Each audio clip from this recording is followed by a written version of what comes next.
छत्तीसगढ़ के जम्मो खबर, किसिम किसिम के मनोरंजक कार्यक्रम और लाइव डिजिटल टीवी देखे बर हमार ट्विटर पेज News36 लाइव ला फॉलो कराओ और लाइक कराओ।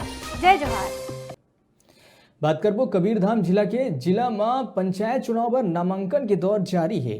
उम्मीदवार मन रैली के रूप में पंचायत तहसील और जिला कलेक्ट्रेट पहुंच के अपन नामांकन भरत है। जिला पंचायत क्षेत्र क्रमांक 12 ले भाजपा ले दावेदारी करत भावना समाज सेवी संस्थान के संचालिका श्रीमती भावना मनीष बोहरा नामांकन रैली निकाल के जिला कलेक्ट्रेट में अपन नामांकन भरी।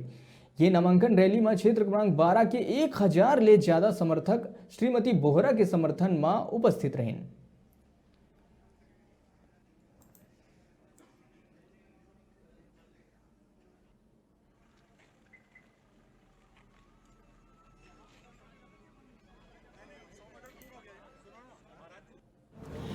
जिला पंचायत 12 से आज मैं सदस्य की यहाँ नामांकन दाखिल करने के लिए आई थी कबीरधाम में।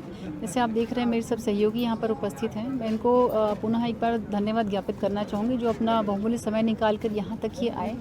अब मैं वो कार्य पूरे 12 नंबर के जिला पंचायत के क्षेत्र में करना चाहूँगी और मेरी यही कोशिश रहेगी कि जिला पंचायत 12 एक आदर्श जिला पंचायत के रूप में बहुत आगे जाए।